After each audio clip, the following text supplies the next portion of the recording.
Welcome to Canadian Justice. I'm Christine Van Gyn, and today we're discussing a case that was just decided by the BC Court of Appeal, the long-awaited decision in a case brought by a group of surgical clinics and patients who are challenging the government monopoly healthcare system for leaving patients on seemingly endless wait lists, but simultaneously preventing them from accessing healthcare outside of that government system. This is a case that my organization, the Canadian Constitution Foundation, has been supporting. So I am invested in the outcome of this case. The case was a challenge to the BC Medicare Protection Act, which is a ban on doctors providing services in both the public and private systems, as well as a prohibition on the sale of private insurance. The plaintiffs in this case have argued that those prohibitions violate patients' right to life and security of person by leaving patients on wait lists while their health deteriorates and prevents them from seeking care outside that government system. The BC Court of Appeal has now ruled upholding those laws. Here today to discuss the case is Dr. Brian Day, an orthopedic surgeon who brought this challenge along with a number of patients. Thank you so much for joining me today, Dr. Day. Now, why don't you tell me a bit about the background of the case, why you brought the challenge, and how patient rights are violated by these laws? Yes, we launched the case in 2009, and that's because the government of the day decided to implement the laws that had been in effect for many years.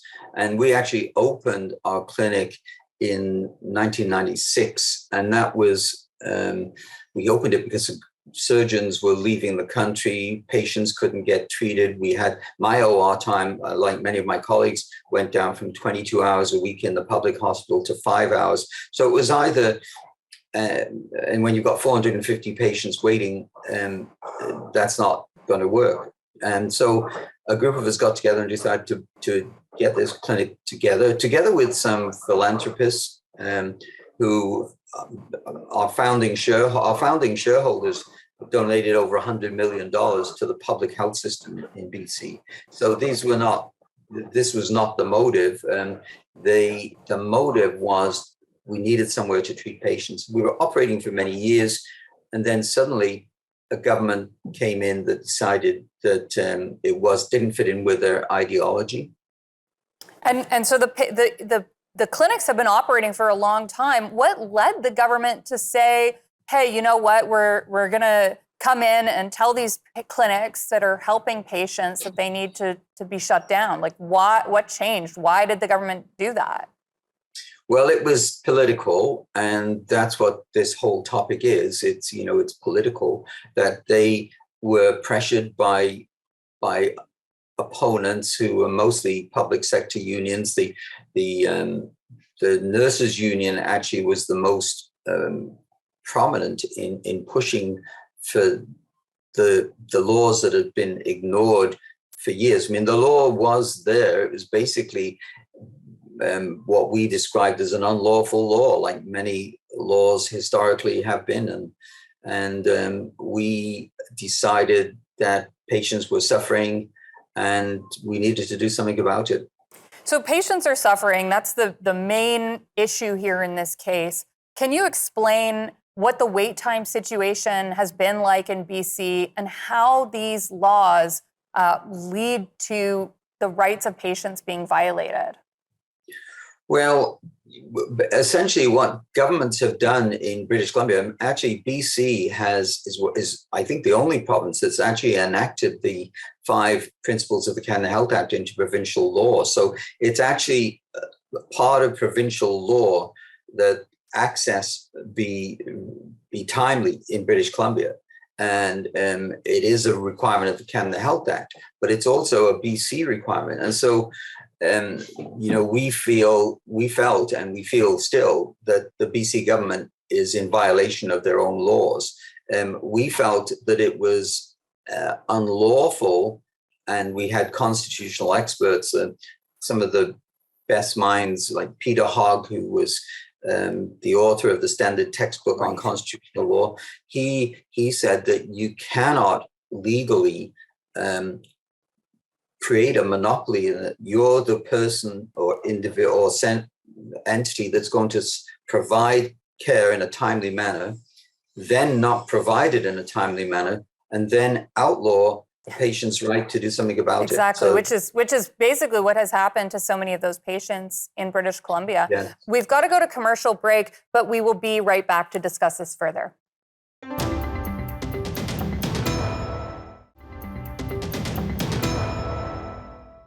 Welcome back to Canadian Justice, where we're discussing a recent BC Court of Appeal decision that upheld a law in that province that restricted patients from going outside the government monopoly healthcare system, even when that system failed to meet their medical needs.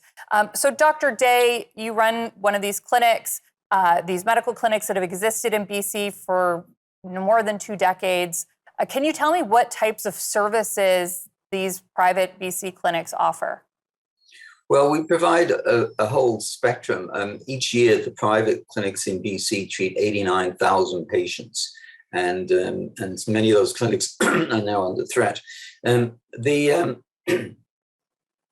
types of procedures that we do, a lot of orthopedic procedures. We treat a lot of injured workers under the workers' compensation system. They're exempt from the rules.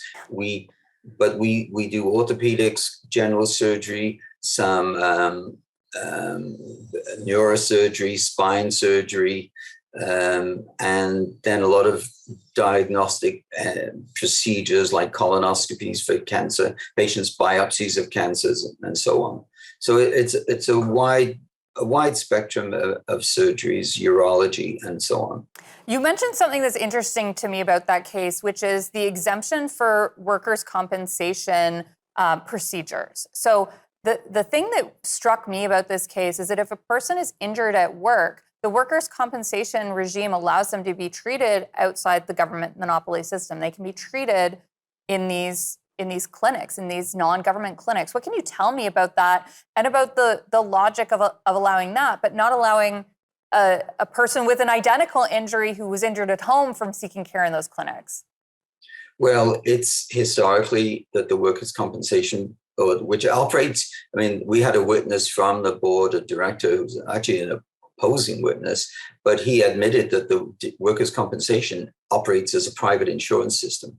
It's completely funded by employers. It has no government funding, and it operates in a private insurance scheme. And the rationale is when people are injured and they're having to look after them and pay their benefits, it's much more efficient and less expensive for them to get them treated quickly. And also long-term disability is less. But there are other exempt groups like Canadian Armed Forces, veterans, federal employees, and including judges are exempt, and prisoners are exempt. So it makes no sense. And the other group, of course, is cross-border. So every time I do surgery, I'm operating these days on several Albertan, sometimes Manitoba, Ontario patients.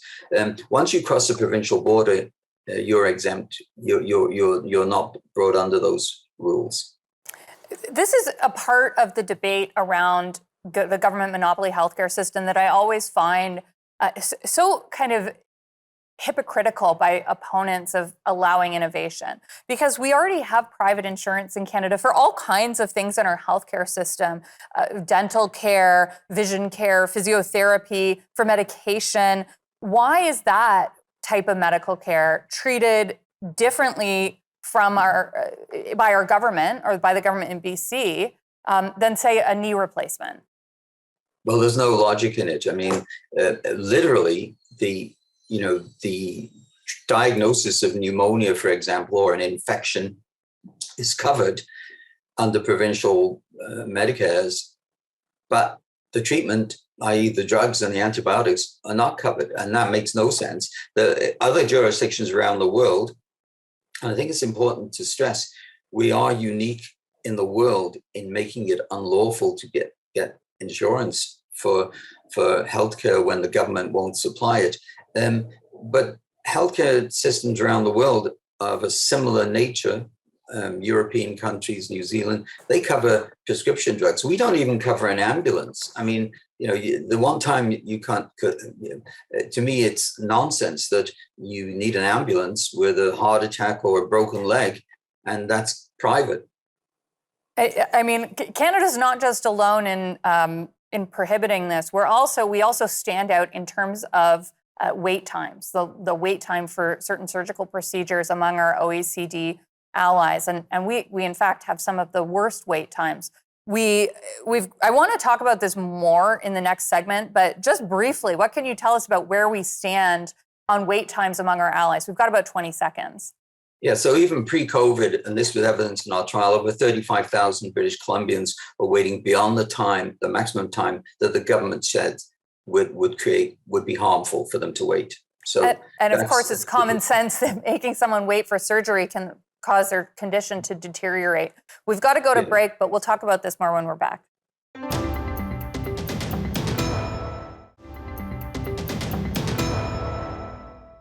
Welcome back to Canadian Justice, where we are discussing a recent decision from the BC Court of Appeal in a challenge to the government monopoly healthcare system in that province, with the Court of Appeal upholding the law. Now, Dr. Day, before we get to what the appeal court held in this case, can you tell me about the stories of some of the patients who were involved in bringing this challenge? Because the challenge was brought not just by the surgical clinics, but by a group of patients who were being harmed by this monopoly system.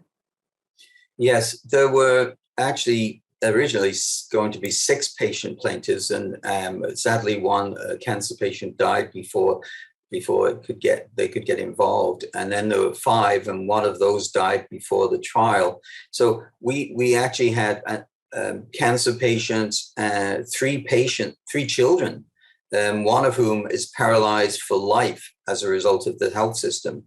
And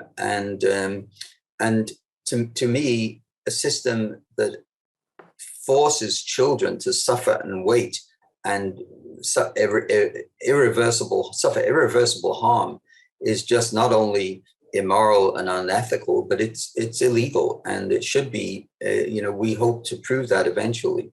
Honestly, I think the fact that a child was failed by the system and the result was that he was paralyzed because of how long the system made him wait, I think that deserves to be front page news in this country because of how appalling it is. But now let's turn to what happened in the Court of Appeal. So the BC Court of Appeal has a decision. Can you tell me what happened in that decision? These 2 laws were challenged. What did the court find? Well, they actually found a lot of things that supported our arguments. They ruled that the trial judge, basically understated the harm that was being done. They ruled that patients are dying and suffering on wait lists. They said that they said that the problem was it was beyond their control to advise on what's best, and essentially there's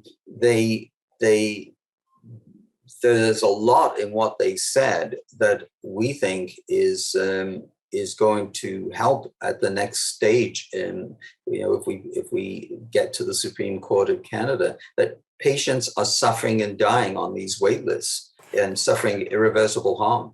And that was one of the things that was different from the trial level. The Court of Appeal found, unlike the trial decision, that patients actually, their right to security of person was violated. The trial level found that. But the appeal found that they were also dying. Patients were also dying because of this law that prevented patients from seeking care outside the government system. What can you tell me about that? Well, they basically said that they actually wrote that timely private care comes, eliminating it comes at a high cost to the life and security of those individuals who then cannot access timely care in the public system.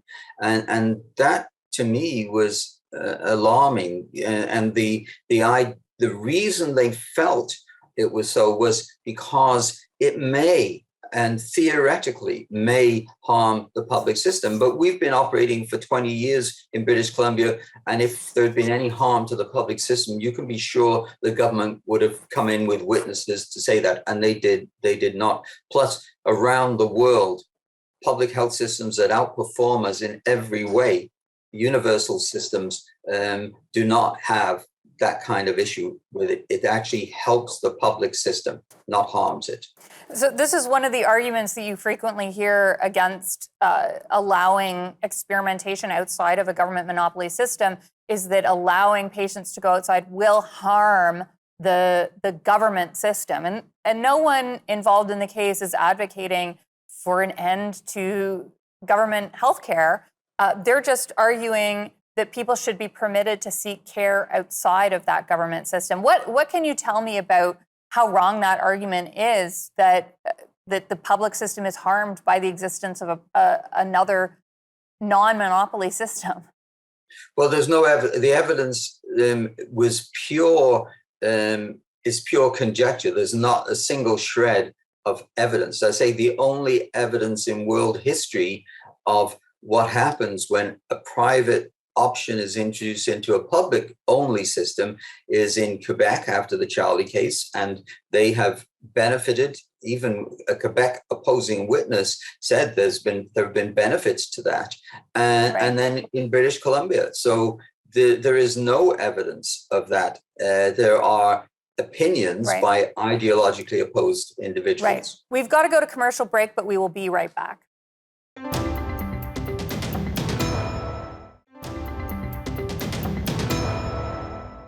Welcome back to Canadian Justice, where we're discussing a recent case at the BC Court of Appeal that upheld laws restricting patients from seeking care outside of the government monopoly healthcare system. That case was brought, Dr. Day, in large part because of the wait times in the government system, these wait times that made patients wait so long their health was deteriorating. And we know that the pandemic has made these wait times worse. But how much worse is it now? Well, it's a lot worse. So when pre-trial, and the evidence in our trial, which was before COVID, there were over 35,000 British Columbians waiting a period of time beyond what was maximum acceptable wait time, beyond which harm was a significant risk. That was BC government data.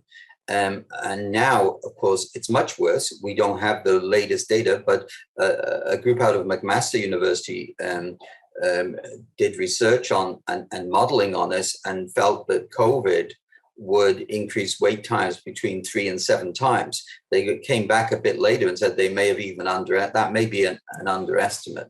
So right now, obviously, it's a daily news thing. It's not just for scheduled surgeries.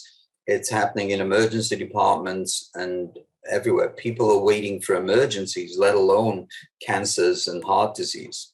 One of the things that I had heard during the pandemic that seemed to be incredibly ironic was that the government in British Columbia actually contracted with the non-government clinics in order to deal with some of that surgical backlog. What can you tell me about that, and how the government could take a position like that these clinics can act as a pressure relief valve while simultaneously trying to shut those clinics down? Well, as I say, it begs the question, if the government decides it's okay for them to pay for you to get off the public queue, how can they possibly say that it's wrong for an individual? This is, to me, an individual freedom thing. This is, as we say, the government does not own our bodies, and we're the only country in the world where this happens. And yet we have a system that's now, according to the Canadian Institute for Health Information, is now the most expensive universal system in the world. And yet we're one of the worst performers of developed countries. We're last in equity of 10 developed nations, last in access to healthcare. And the poor and underprivileged and low-income groups in Canada have the worst access and the worst outcomes. So the system has failed, and we need to do something. Politicians are holding back. We went to the courts hoping that they would hold the politicians accountable, and we still hope that in the end they will. So let's talk about that, because this was the Court of Appeal level, but the next step is the Supreme Court. Do you have any plans to appeal this to the Supreme Court, and what would that process look like? Well, we're hoping to. I mean, it's a decision we need to make in the next short while. And we are somewhat encouraged that in the Quebec Charlie case of 2005, both lower courts, both the provincial courts were ruled against it. But the problem is, and this is a problem with the justice system, it's very expensive to go and challenge the government because the government has your money to fight you with, so we're looking at that. We think things are going to get worse. I mean, one of the to me one of the most difficult things I read in the appeal court was that if we don't, the judges basically said the system is going to implode if Right. we don't do something, and it's Right. already imploding. Right. That's all the time that we have today. Dr. Day, thank you so much for coming on to tell the story of this case and give your insight into everything that's happened. You're welcome. We've heard today about a case that was just decided by the BC Court of Appeal, a case about whether or not patients' rights are violated when the government monopoly healthcare system makes them wait too long for surgery and simultaneously bans them from seeking care elsewhere. If I or my family member was sick, I would do everything I could to get them the care they needed. It is so wrong for the government to stop that in the name of forcing all to suffer equally. When the government system fails, patients must be free to make their own choices about their own medical care. I'm obviously invested in this case, which is why my organization is supporting it. But what do you think? Is it time to give patients in Canada more choice? You be the judge. Thanks for watching, and remember, a freer Canada starts with you.